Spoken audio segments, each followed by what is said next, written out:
Il y a sans doute plusieurs façons de procéder pour estimer les charges, les frais de gestion et la rentabilité d'un bien immobilier en location saisonnière. Aujourd'hui, je vous partage ce que je propose de faire à tous mes clients qui démarrent leur location courte durée et qui souhaitent déterminer leurs tarifs à la nuit.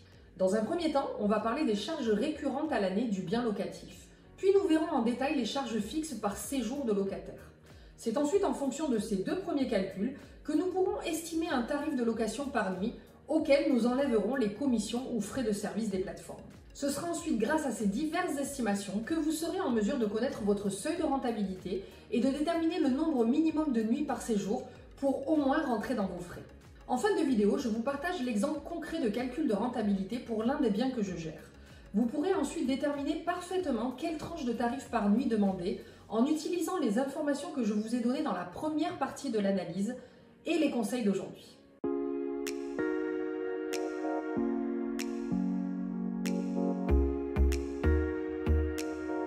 Salut les réseaux, j'espère que tout le monde va bien. Je suis Carole Anita, experte en intendance et gestion de résidences locatives. J'aide les propriétaires et les entrepreneurs à démarrer ou développer leur activité. La première chose à faire sera d'identifier et estimer les charges récurrentes à l'année qui n'ont pas vraiment de lien avec le séjour du locataire, mais plutôt l'entretien et le bon fonctionnement du bien locatif en lui-même.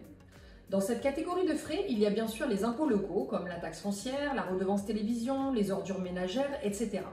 Mais aussi les assurances et selon le cas, vous avez peut-être des charges de copropriété ou des remboursements de prêts bancaires.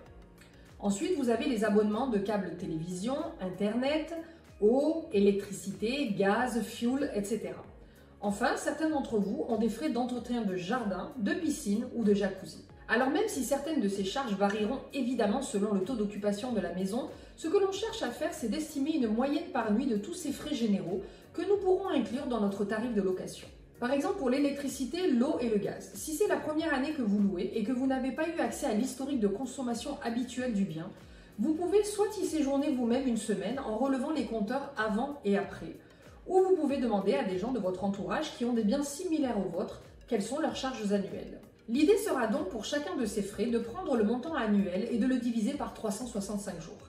Si certains frais ne concernent que quelques mois par an, par exemple pour la piscine, prenez le montant des frais sur les mois de fonctionnement et divisez-le par 365 de sorte à obtenir un montant par jour.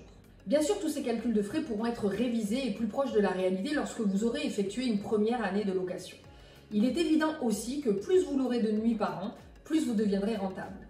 En effet, si vous ne louez que 8 semaines la première année, vous ne comblerez pas forcément tous ces frais annuels, surtout si vous avez des remboursements de prêts immobiliers importants.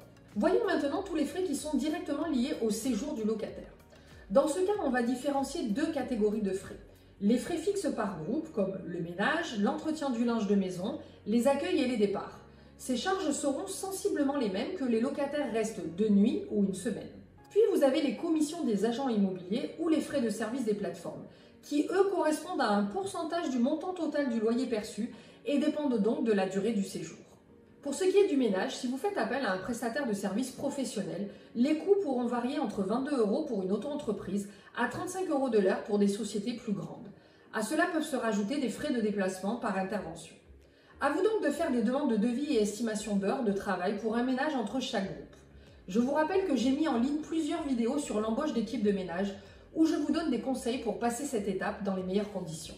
Bien sûr, si vous êtes en mesure de faire vous-même le ménage dans votre location saisonnière, mis à part les produits d'entretien et votre temps, ce poste sera tout bénéfice pour vous. Attention toutefois, je rappelle que la propreté est l'élément clé pour une location réussie, et ce, peu importe la gamme dans laquelle vous vous situez. Pour ce qui est du linge de maison, si vous me suivez depuis un moment, vous savez que c'est selon moi indispensable de le fournir de nos jours. Les frais d'entretien vont dépendre de deux choses. Premièrement, qu'allez-vous mettre à la disposition du locataire? Faites toujours au mieux selon vos calculs de frais pour proposer le meilleur confort. Comme je vous l'ai démontré dans la première partie de cette analyse de tarifs, plus vous monterez en gamme et en confort, plus vous pourrez prétendre à des tarifs de location élevés et donc devenir de plus en plus rentable. Par exemple, pour le linge, certains proposent un drap housse, un drap plat, une housse de couette par lit et 2 oreillers par personne, une grande serviette de bain et une serviette de visage par locataire et au moins un tapis par salle de bain. Ensuite, selon les gammes de location, peignoir, gants et serviettes de piscine. Évidemment, pour réduire vos frais, je vous conseille de proposer au minimum le drap housse, une housse de couette par lit et un oreiller par personne. Pour ma part, je suis totalement opposée aux couvertures et couvre-lits, sauf s'ils sont décoratifs et que le locataire peut les enlever et dormir quand même confortablement. Je trouve que ce n'est absolument pas hygiénique. La deuxième chose qui fera varier vos frais d'entretien de linge dépendra de qui prendra en charge le nettoyage. Si vous faites appel à des professionnels de la blanchisserie, vous payerez le tarif par pièce envoyée et parfois même des frais de livraison si vous ne pouvez pas leur déposer vous-même le linge entre chaque groupe. Petite note au sujet de la mise à disposition du linge. Certains propriétaires demandent aux locataires combien de lits vont être utilisés et ne mettront les draps que sur les lits concernés. Même chose pour les serviettes. Je comprends que cela fera faire évidemment des économies. Pourtant, ce que j'explique toujours à mes clients, c'est que lorsqu'une personne loue une maison de 3 chambres, même s'ils ne sont que 2 ou 3 personnes, ils sont tout à fait en droit d'utiliser tous les lits. Ou simplement, ils auront de la visite occasionnelle d'amis ou de famille pendant leur séjour, qui utiliseront peut-être les autres chambres. Je pars donc du principe que si vous louez une maison avec 4 chambres, tous les lits doivent être faits et idéalement, vous devez proposer des serviettes pour la capacité maximale de personnes. À vous donc de faire vos calculs de frais d'entretien du linge pour chaque groupe. Encore une fois, ces frais seront fixes que vous louez 2 nuits ou 1 semaine. Et bien sûr, c'est également un poste que vous pouvez économiser si vous lavez vous-même votre linge. Attention, comme toujours, on souhaite du qualitatif, donc très propre, qui sent bon et qui soit repassé. Mon petit cadeau du jour, je propose de vous envoyer une petite liste de tarifs de blanchisserie pour le linge de maison. Bien sûr, c'est à titre indicatif et juste pour vous donner une idée des coûts qui se pratiquent actuellement chez les professionnels. Je vous laisse le lien en description. Les derniers frais fixes par séjour de locataire seront les accueils et les départs. Certains agents immobiliers les incluent dans leur commission de vente. Sinon, une conciergerie vous demandera un tarif en fonction de la localisation du bien. Cela varie en général entre 30 et 100 € par déplacement. Encore une fois, vous pouvez économiser sur ce poste si vous faites vous-même les accueils et état des lieux ou si vous proposez des arrivées autonomes. Petit oubli de ma part, mais dans les frais fixes par groupe, il faudra aussi bien sûr prendre en compte l'achat des produits d'accueil pour les locataires. Je vous ai fait une vidéo complète à ce sujet que je vous invite à regarder si vous voulez plus de précision. Parlons maintenant des frais de service et des commissions par location. Un agent immobilier demandera en général entre 20 et 25% de commission, parfois moins s'il n'opère qu'en ligne et ne se déplace pas. Comme je l'ai dit précédemment, certains y incluent les accueils et départs ainsi que le petit cadeau pour le locataire. Qu'en est-il des plateformes ? Airbnb prend 3% du montant total de la réservation plus la TVA du pays du vacancier.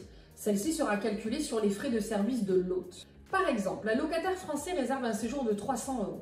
La TVA française est de 20%. Pour l'hôte, les frais seront de 3% de 300 €, soit 9 €, plus 20% de 9 €, soit 1,80 €. Donc, les frais totaux pour l'hôte seront de 10,80 € pour un séjour de 300 €. Prenons l'exemple d'un locataire belge pour un séjour de 300 € dans le même bien, avec une TVA de 6%. 3% de 300 €, c'est toujours 9 €. 6% de 9 €, c'est 54 centimes. Donc, les frais totaux seront de 9,54 € pour un séjour de 300 €.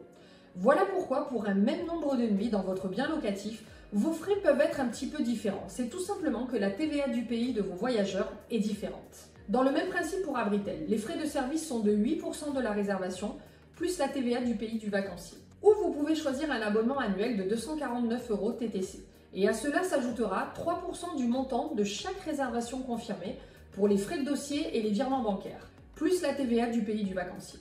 Donc, selon vos tarifs et votre volume de location, à vous de choisir l'option qui sera plus avantageuse.